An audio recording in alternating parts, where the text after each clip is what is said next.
मैंने गोटे गांव की इस पवित्र धरती पर ऐसे वीर योद्धा का स्मरण किया और उनकी मूर्ति की स्थापना की। आप अपने लिए दिल से तालियां बजाइए।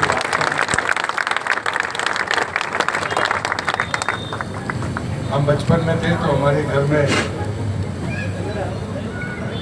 हमारे पिताजी के पास में शहीदों के अलावा दूसरे किसी नेता के चित्र हमारे घर में नहीं थे। लेकिन जब बचपन से कोई चीज आपके दिमाग में रहती है तो मुझे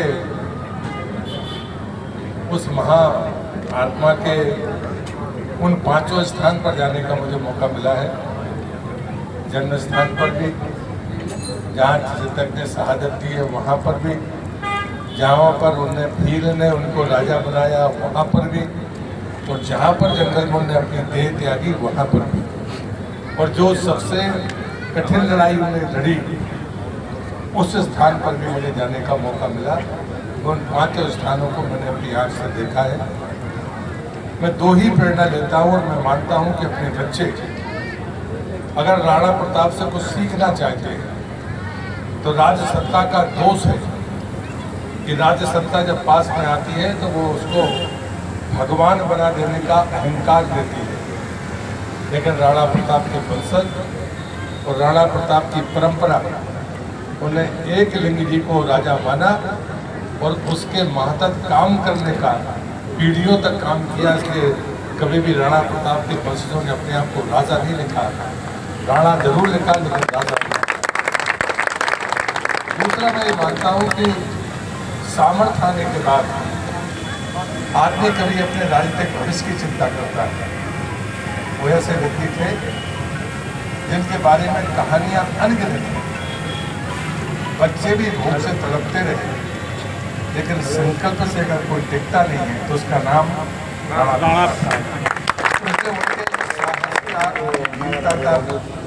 राजस्थानी भाषा में तो अगर आप गीत सुन लें तो आपके रोंगटे खड़े हो जाएंगे, और आपने आज सोशल मीडिया पे कई जगह आपको सुनने के लिए मिला भी होगा। लेकिन मुझे ये जरूर कहना है कि जिस बहादुरी के साथ सर्वस्व न्यौछावर कर देने के बाद भी उन्होंने जब आत्मसमर्पण नहीं किया, मृत्यु को स्वीकार किया, ऐसे भी राणा प्रताप की मूर्ति का गोटे गांव की धरती पर स्थापित करना ये वास्तव में सौभाग्य की बात है इस नगर के लिए। जितने जिनसे भी प्रेरणा ली मैं उन सब के प्रति अपना आभार व्यक्त करता हूँ कि मेरी जन्मभूमि में कम से कम उन महापुरुषों के प्रतीक हमारे सामने हैं जो हम सबको पीढ़ियों तक सदियों तक प्रेरणा देते रहेंगे। ऐसे एक लिंगनाथ जी के चरणों में मैं नमन करता हूँ। वहाँ पर भी मुझे जाने का मौका मिला है, आप में से भी कोई गया होगा। तो मुझे लगता है कि ये सौभाग्य की बात होती है, शायद हमारी परमाओं की और हमारी पीढ़ियों की कमाई थी, इसके कारण मुझे ये अवसर मिले हैं। आज आपने मुझे यहाँ पर बुलाया, इस बात की वजह से बहुत बहुत धन्यवाद।